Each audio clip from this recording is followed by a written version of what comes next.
Topic sir ఎన్నికండవాలు కమలనాథుల కీలక సమావేశం. కమలనాథులకు సంబంధించినంత వరకు ఈ 2 రోజుల పాటు సమావేశం జరిగింది. మరి ఈ సమావేశంలో ఎన్నికలకు సంబంధించినటువంటి కసరత్తు జరిగింది. ఎన్నికలకు సంబంధించినటువంటి ప్రణాళిక పైన వాళ్ళ మధ్య చర్చ జరిగింది. ఎన్నికల్లో భారతీయ జనతా పార్టీ విజయమే లక్ష్యంగా, గెలుపే లక్ష్యంగా వారి అంశాలు చర్చకు వచ్చినాయని చెప్తున్నారు.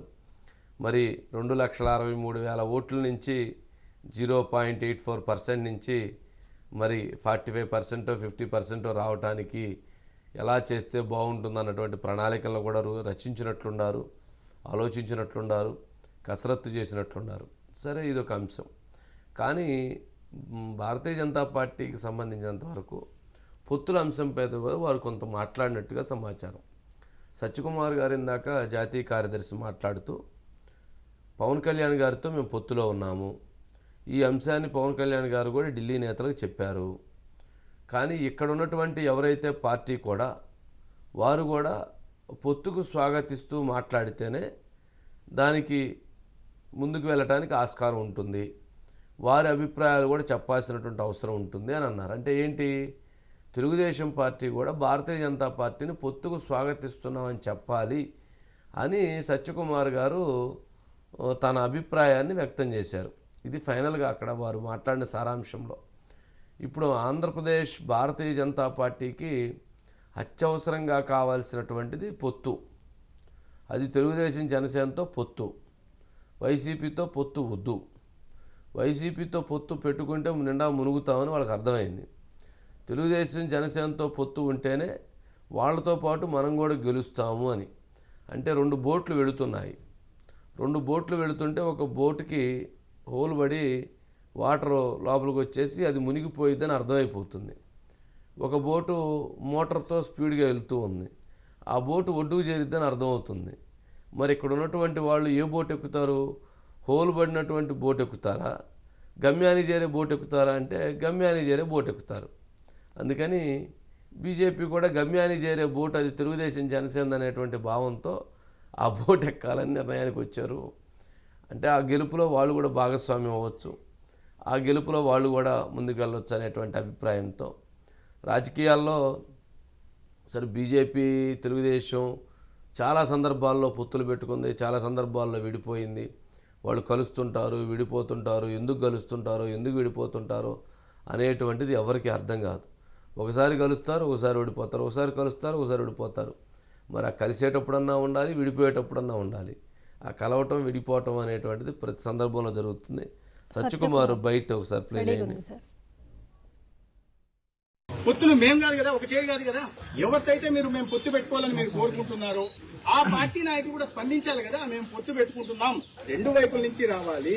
వాస్తవ పరిస్థితుల ప్రకారం అయితే భారతీయ జనతా పార్టీ బలహీనమైన, అటువంటిప్పుడు ఏదైతే బలమైన పార్టీ ఉందో వాళ్ళు ముందుకు వచ్చి చెప్పాలి కదా.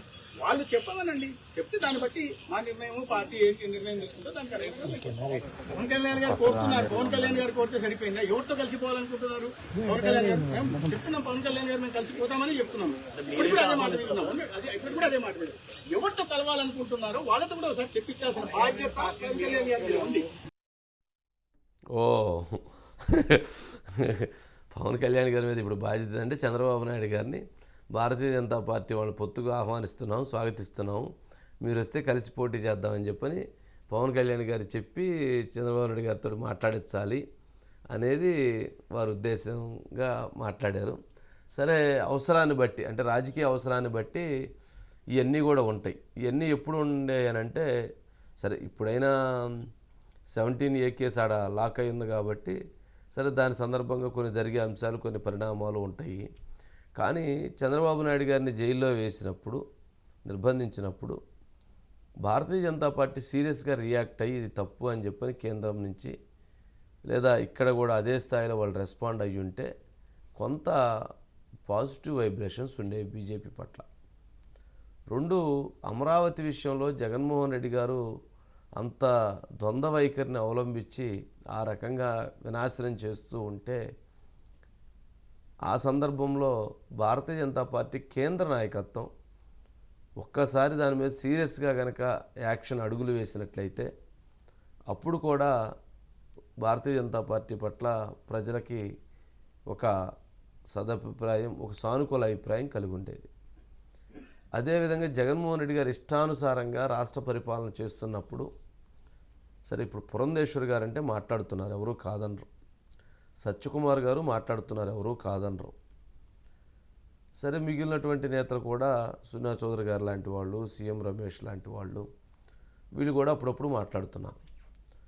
అంటే ఇక్కడ మాట్లాడటం కాదు, ఢిల్లీలో ఉన్నటువంటి నాయకత్వం కూడా, అధినాయకత్వం కూడా అదే స్థాయిలో రెస్పాండ్ అయ్యి జగన్మోహన్ రెడ్డి గారిని కట్టడి చెయ్యాలి అని అనుకున్నట్లయితే ఆంధ్రప్రదేశ్ రాష్ట్ర భవిష్యత్తు ఈ స్థాయిలో అన్యాయం అయ్యి ఉండేది కాదు, ఈ స్థాయిలో దగా పడి ఉండేది కాదు, ఈ స్థాయిలో నష్టం జరిగి ఉండేది కాదు అనేటువంటి అభిప్రాయాలు ప్రజల్లో ఉన్నాయి.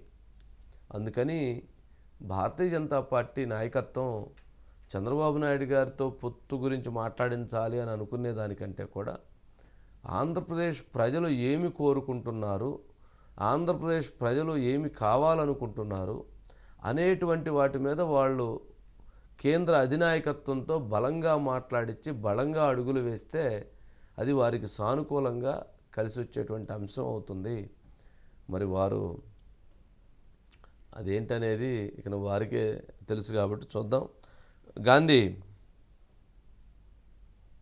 Good evening. Good evening Gandhi. ఏంటి మొత్తానికి భాజపా నాయకత్వం చంద్రబాబు నాయుడు గారు పొత్తుకు స్వాగతించాలి, పొత్తుకు మాట్లాడాలి, దాని విషయంలో చంద్రబాబు నాయుడు గారు చేత పవన్ కళ్యాణ్ గారు మాట్లాడించాలి. ఆయన పొత్తులో కలిసి ఉన్నాము, కలిసి వెళ్దామని అంటున్నారు, మేము పొత్తులో ఉన్నామని చెబుతున్నాం, కలిసి వెళ్దామని చెబుతున్నాము, కానీ అది తెలుగుదేశం చేత ఆయన మాట్లాడించాలి. ఢిల్లీ వెళ్ళి మాట్లాడి వచ్చిన మాట కూడా వాస్తవమే పవన్ కళ్యాణ్ గారు, కానీ ఇక్కడ వీరి చేత మాట్లాడించాలంటున్నారు. ఏంటి మాట్లాడించాల్సిన అవసరం ఉందా లేదా అంటే ఆ రాజకీయ అవసరాన్ని కల్పిస్తున్నారా, ఆ రాజకీయ అవసరాన్ని కల్పించాలనే భావంతో ఉన్నారా, ఏంటి అసలు ఎలా చూడాలి? అంటే రాజకీయ అవసరం అయితే కనుక ప్రస్తుతం ఉన్న తెలుగుదేశం పార్టీ ఉన్నటువంటి పరిస్థితి కానీ, తెలుగుదేశం పార్టీకి ప్రజల్లో ఉన్నటువంటి ఆదరణకు కానీ పొత్తుల విషయంలో అప్పటికే జనసేనతో ఉన్నారు కాబట్టి వాళ్ళ కాంబినేషన్ ఒక సక్సెస్ కాంబినేషన్ గానే చూడాల్సి ఉంటుంది. అయితే భారతీయ జనతా పార్టీతో పొత్తు వల్ల కొంతమేర నష్టం జరుగుతుందని చెప్పి కూడా రాజకీయ విశ్లేషకులు భావిస్తున్నారు. అయితే పొత్తు అనేది ఎందుకు కావాలంటే ఇప్పుడు ప్రస్తుతం ఈ మీరు చెప్పినట్టుగా 17A కేసు సంబంధించి కానీ, ఇతరత్ర కేసులకు సంబంధించి కానీ కొంత క్లియరెన్స్లు కానీ, లేకపోతే అట్లా అవరోధాలు అడ్డంకులు ఏమి సెంట్రల్ గవర్నమెంట్ నుంచి లేకుండా ఉండాలన్నా కూడా, అలాగే ఈ ఎలక్షన్ కూడా ఫెయిర్ ఎలక్షన్ సేఫ్టీగా చేయాలంటే సెంట్రల్ నుంచి కూడా సపోర్ట్ కావాల్సినటువంటి అవసరం ఉంది. గత 2019 ఎన్నికల్లో సెంటర్తో విభేదించినప్పుడు వాళ్ళు ఎవరికి ఏం చేశారో సెంట్రల్ గవర్నమెంట్ అంటే అప్పుడు అధికారంలో ఉన్నటువంటి వాళ్ళు, ఇప్పుడు అధికారంలో ఉన్నటువంటి వాళ్ళు ఒకళ్ళే కాబట్టి వాళ్ళు ఏ రకంగా అప్పుడు ప్రతిపక్ష పార్టీకి ఏ రకంగా సహకారం అందించారో అదే సహకారం తెలుగుదేశం పార్టీ కూడా అవసరం ఉండేటువంటి అవకాశం కనిపిస్తుంది. అట్లాగే ఎందుకంటే పొత్తుల విషయంలో ఒక వారం రోజుల క్రితం బీజేపీకి సంబంధించినటువంటి రాష్ట్ర నాయకులు ఒక ఆయన చాలా అసంబద్ధంగా 75 సీట్లు ఇంకేయో ఎంపీ సీట్లు ఎన్నో 16 ఎంపీ సీట్లు ఆయన ఒక లీక్ వదిలారనమాట. అంటే వాస్తవంగా గత 2019 ఎన్నికల్లో 7.5% ఓటింగ్ తెచ్చుకున్నటువంటి జనసేనే అసలు ఎక్కడ డిమాండ్ లేదు. మీరు ఎన్ని ఇస్తే అన్ని మేము మాట్లాడుకుంటాం. ప్రభుత్వం రావటం ముఖ్యం మాకు ఇక్కడ. వైసీపీ రహిత ఆంధ్రప్రదేశ్ కావాలని చెప్పి వాళ్ళు ఒక పక్కన చెప్తుంటే, బీజేపీకి సంబంధించిన కొంతమంది నాయకులు అంటే పొత్తుకు విఘాతం కలిగించాలన్నా, పొత్తుని చెడగొట్టాలనో కానీ మొత్తానికి ఆ రకమైన వ్యాఖ్యలు చేయటం అనేది కూడా కొంత అగాధాన్ని సృష్టిస్తూ ఉంటాయి ఇలాంటివి. అయితే మళ్ళీ ఇక్కడ బీజేపీలో టీమ్ ఏ, టీమ్ బి అనేటువంటి 2 టీంలు ఉంటాయన్నమాట ఇక్కడ. ఒక టీమ్ ఏనేమో ఈ 4 ఏళ్ల పాటు మొత్తం వైసీపీ ఏం చేసినా కూడా కళ్ళకు గంతలు కట్టినట్టుగానే కూర్చున్నటువంటి పరిస్థితి మనం చూసాం ఇప్పటివరకు. 4 ఏళ్ల ఈ ఆంధ్రప్రదేశ్ సంబంధించి బీజేపీ రాష్ట్ర నాయకత్వం ఏ రకంగా వ్యవహరించింది, అసలు ప్రతిపక్ష పార్టీలు అధికార పార్టీని వదిలేసి ప్రతిపక్ష పార్టీల విమర్శలకే ఎక్కువ సమయం కేటాయించి అసలు ప్రతిపక్ష పార్టీని ఎక్కడ కూడా ఇంకో ప్రతిపక్ష పార్టీకి కలవకుండా చేయడానికి ఎన్ని ప్రయత్నాలు చేశారు అవన్నీ కూడా మనం గతంలో చూసాం.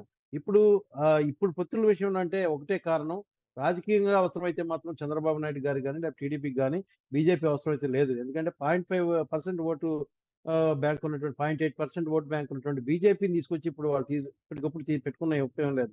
2014లో జనసేన బీజేపీ కాంబినేషన్ వల్ల మంచి ఫలితాలే వచ్చాయని చెప్పుకోవచ్చు. ఆ రోజున వాళ్ళకి 2 మంత్రి పదవులు ఇచ్చారు. అట్లాగే ఎంపీలు ఉన్నారు.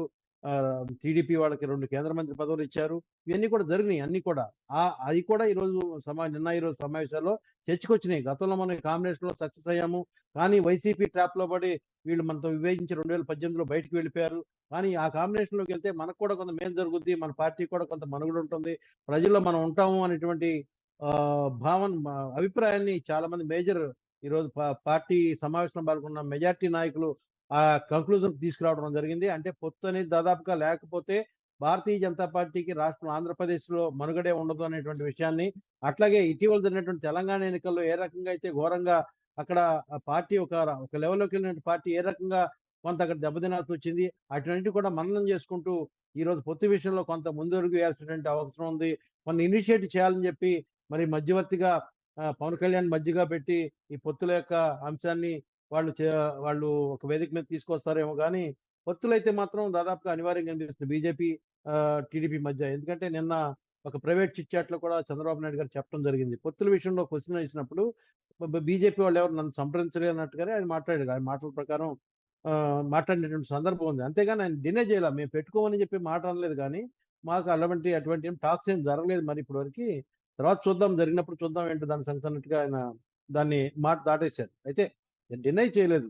పొత్తులు ఉండవు, మేము పొత్తులు పెట్టుకోనంటే మాట ఎక్కడ అనలేదు.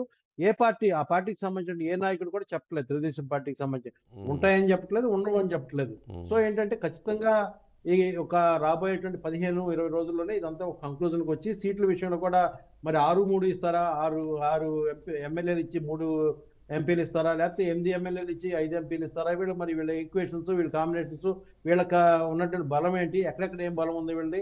అనేటువంటివన్నీ కూడా బేరీజ్ వేసుకున్న తర్వాత వీళ్ళు ఒక కంక్లూజన్‌కి వచ్చి మరి జనసేనకి ఎన్ని ఇవ్వాలి? వీళ్ళకి ఎన్ని ఇవ్వాలి? వీళ్ళ ఇద్దరికి కలిసి ఎక్కువ ఇస్తే కనుక మళ్ళీ అవతల ఉన్నటువంటి అధికార పార్టీకి ఏమైనా అడ్వాంటేజ్ అవుద్దా? అవన్నీ కూడా కొంత బేరీజ్ చేసుకోవాల్సినటువంటి పరిస్థితి ఇప్పుడైతే ప్రస్తుతం ఉన్నటువంటి పరిస్థితిలో ఉంది. అంటే ప్రభుత్వ వ్యతిరేకత అయితే ఉంది. ఆ వ్యతిరేక ఓట్‌ని స్ప్లిట్ అవ్వకుండా చేసుకోవడానికి ఏ రకంగా వీళ్ళు పూలప్ చేయాల్సినటువంటి అవసరం ఉందో మొత్తం అన్ని కూడా చేయాల్సినటువంటి అంచనాలు వేసుకోవాల్సిన పరిస్థితి ఉంది. దానికి ఎంత సమయం కూడా లేదు. గాంధీ ఒక జర్నలిస్ట్గా, సీనియర్ జర్నలిస్ట్గా ఈనాడు పెట్టిన దగ్గర నుంచి పనిచేస్తున్నావు. బీజేపీ, టీడీపీ, జనసేనతో కలిస్తే లాభమా నష్టమా?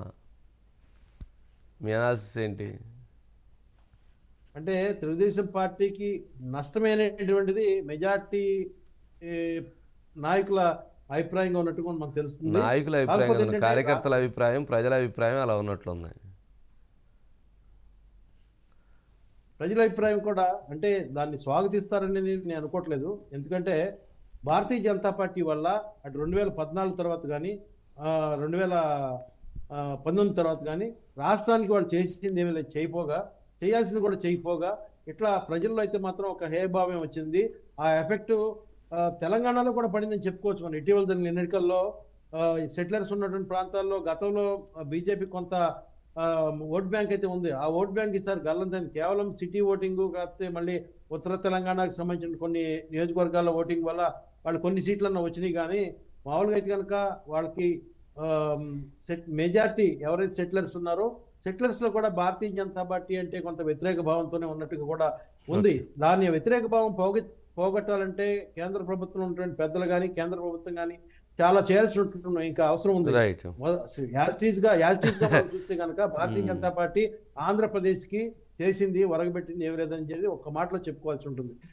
భారతీయ జనతా పార్టీ కానీ వాళ్ళు మేము చేసాము, చాలా ఎయిమ్స్ ఇచ్చాము, అమరావతికి డబ్బులు ఇచ్చాము, పోలవరానికి డబ్బులు ఇచ్చాము, అవి ఇచ్చాము, యూనివర్సిటీ ఇచ్చాము, అవన్నీ ఇచ్చాము, అవి మేము చెప్పుకోలేకపోయాం అనేటువంటి భావన కూడా వాళ్ళల్లో ఉంది. విభజన హామీలు ఉన్నాయని కూడా కొన్ని ఇచ్చారు. తర్వాత స్పెషల్ స్టాటస్ విషయంలో లేదా స్పెషల్ ప్యాకేజ్ విషయంలో ఏం చేశారు? ఒక మాట స్పెషల్ ప్యాకేజ్ అని ఒప్పించి ఆ ప్యాకేజ్ ప్రకారం ఇచ్చారు డబ్బులు లేదా? అట్లాగే పెండింగ్ ఉన్నటువంటి ఏదైతే మిగులు సంబంధించినటువంటి నిధులు అయితే ఉన్నాయో ఆ నిధులు ఇచ్చారా, ఎంత ఇచ్చారు అనేది మనం పరీక్షించుకుంటే ఒక సామాన్య పౌరుడు కూడా ఈ భారతీయ జనతా పార్టీ, కాంగ్రెస్ పార్టీ ఒక అన్యాయం చేస్తే భారతీయ జనతా పార్టీ ఇంకా అన్యాయం చేసింది మనకు అనేటువంటి భావన ప్రజల్లో, ఆంధ్రప్రదేశ్ ప్రజల్లో ఖచ్చితంగా.